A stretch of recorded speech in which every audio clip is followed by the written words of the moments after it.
This video has been long overdue. Like, I can't even remember when the last Gym Girl Diaries episode was. I thought it would be helpful to share with you guys more of my transparent thoughts with my slow bulk, as well as a nutritional update. And yes, I did indeed update my workout routine again.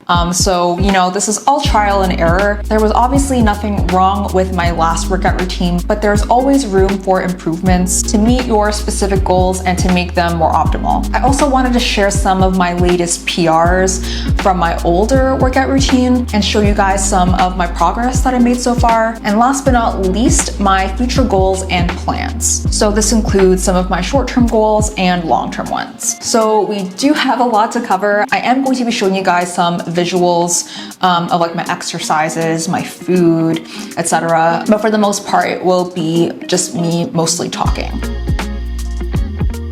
So let's start with my mental state during my slow bulk. So for those who have watched my cutting journey video, that was a very excessive cut. Again, I do not recommend doing that. But after going through that versus slow bulking now, as suspected, there's obviously a huge difference in the way you feel. Overall, I have been feeling a lot healthier. I don't really have any major mood swings, like maybe some minor ones here and there during my period, but that's normal. And one of the obvious best things about going on a bulk is that you're not constantly thinking about food. Like, I definitely don't miss dreaming and fantasizing about food, but the only thing that I miss is obviously the aesthetics of it. Like, yes, I do miss having a slimmer face, a flatter stomach, but I do think that feeling healthier and feeling not deprived of food is way better. I'd be lying if I said that I don't miss those aspects of cutting. And another thing is I do feel anxious seeing how I will look like the more I bulk. So these days I've been weighing about 110 pounds on average, and seeing my body from 94 pounds to now is insane. And I can't even imagine how it'll look like at like 120 pounds or 130 pounds as I keep bulking, right? So I do feel a little anxious with that because I have never been over 110 pounds in my life. I know some of you guys are thinking like 120 pounds is still super light, but again, to me, for somebody who hasn't been over 110 pounds, can be a lot. Although I am pretty content with my overall body now, like the way it looks at 110 pounds. I've been getting a lot of compliments. I received an overwhelming positive response on the way I look now. Since my ultimate goal is to grow my glutes, let's just say that the bulk has been working. You can see that my butt is way more full. I have that top shelf of my butt going on, and yeah, I'm overall just very happy with the progress that I'm making thanks to the bulk and my workout routine. And as for my stomach, again, I do miss having a flat stomach and very noticeable abs, but here in some pictures you can see that I actually do have a little bit of abs. So there is definitely a lot more room to bulk, and that is the plan. I am going to be bulking more and more as the months go on. So let's quickly go over the nutritional update. So right now I'm still at 2200, but I am going to increase it maybe even today. I haven't decided yet, but I'll be adding another 100 calories. So I'll be eating around 2300 calories from this point on. I haven't reached the point yet where I am like struggling to eat more food. I do have a pretty big appetite overall. So a quick glance at what I'm eating. So in the morning, I'll still have my protein bar, and then I eat a sandwich with avocados, cheese, slices of either ham or chicken, salami, and am I missing anything? I think that's it. Yeah, so I'll have that, and then I'll have a fruit, most likely a banana, as well as a glass of orange juice. So I pretty much have like that sandwich pretty much every day almost. And then for dinner, I alternate between different dishes. I'll have either pasta with chicken. On other days, I'll have breaded chicken and fries, or I'll have salmon and potatoes. And on days where I'm super busy, I'll eat like 2 shawarma sandwiches or a shawarma plate. And then my next go-to quick dinner would be like pizza. So yeah, that's what I've been eating for dinner. And then at nighttime, I'll have a snack. I mentioned this in my grocery vlog video, but I've been eating some biscuits with Nutella, or I'll have more fruit like oranges, apples, mangoes, etc. So I kind of just alternate between those snacks at the end of the day. Let's go over my updated glute exercises. Don't kill me, I did change my workout routine again. So the first major change is adding squats. And squats is something that I definitely should have added from the very beginning. And to be fair, I used to actually do squats at the very beginning of my workout journey. Back when COVID happened, I had this really small home gym at this previous place that I was living at. I didn't really have that many exercises to choose from. So squats was something that my boyfriend had actually suggested me to do. So I do have some experience on doing this exercise. And the second addition is good mornings. This is a brand new exercise that I've never done before, so I'm still working on perfecting the technique. But before I get into the details on that, I just want to quickly answer why I decided to add these exercises in. So the squat exercise is going to replace my glute bridges, which honestly was pretty sad because I achieved a huge PR with that exercise.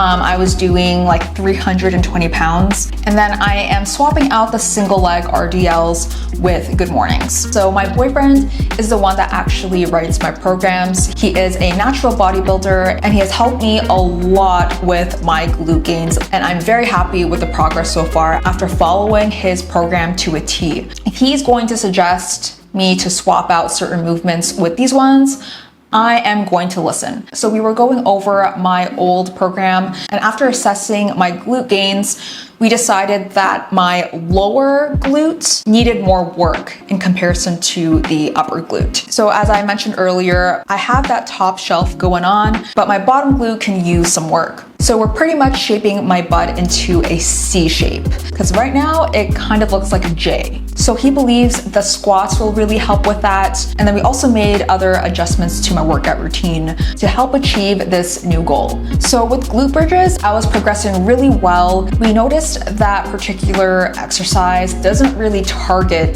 the bottom glute as much. So replacing that with squats will help because that exercise targets that area of the glute more than glute bridges. For single leg RDLs, everyone is different. Some people will be able to feel that exercise in their glute area instead of their hamstrings, but for me, I felt it way more in my hamstrings. So we tried out good mornings, and there were multiple reasons for this. Before I was doing single leg RDLs, I used to do RDLs with a barbell, and with that movement, I also didn't really feel it in my hamstrings, and it was low-key hurting my lower back a little bit. So that's why we tried the single leg RDLs, and that did help. And another problem is that they also work your traps. I don't want my traps to get bigger, so they're not big right now, but I have noticed some development going on here. So doing an exercise like good mornings will help solve that problem. And after doing that movement for the last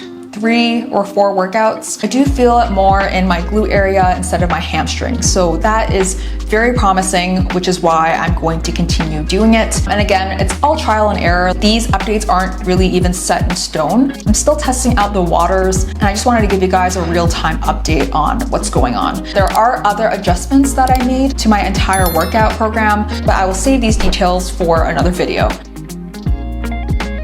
As for performance and progress, I already kind of covered like the progress of my glutes. But in terms of PRs, I did mention that for glute bridges, I hit 320 pounds, which is a lot, especially for someone my size. But I'm no longer doing that exercise, but I did want to share that still because that is still an achievement. As for the exercises that I'm currently doing that are still in my program, pretty much increased the weight slowly and reps every single workout. I don't think I've ever not increase the reps or weights. Some notable ones that I can think of right at this moment, I'm doing 240 pounds now for the hip abductor machine, and I've actually increased the frequency of that exercise for my overall workout program. I still do some ab exercises. It's the same one that I've done since the beginning, which is the arm supported leg raises. So I'm doing 10 pounds with that for like 16 reps. In leg curl machine, I'm doing 70 pounds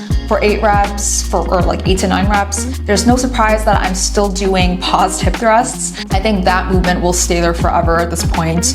And I am currently doing 315 pounds. Yeah, so I'm doing 315 pounds for like 11 to 12 reps. And I still do the paused single leg hip thrusts.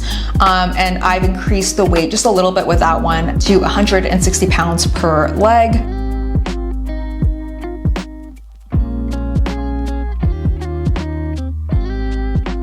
So yeah, those are pretty much the main exercises. I completely took out the hyperextensions, and I'll explain why in the next video for that one.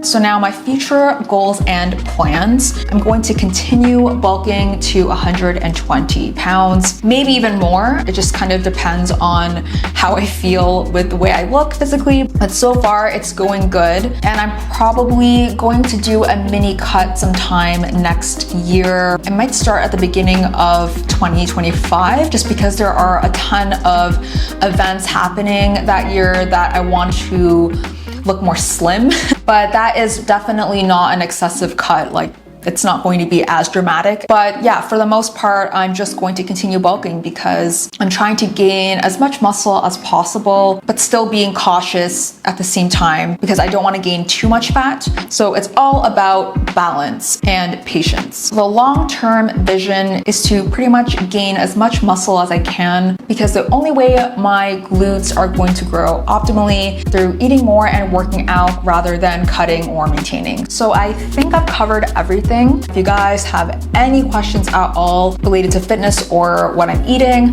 let me know in the comments below. Don't forget to like this video for more of these updates. And of course, don't forget to subscribe for more content on my journey. Thanks so much for watching, and I'll see you in the next video.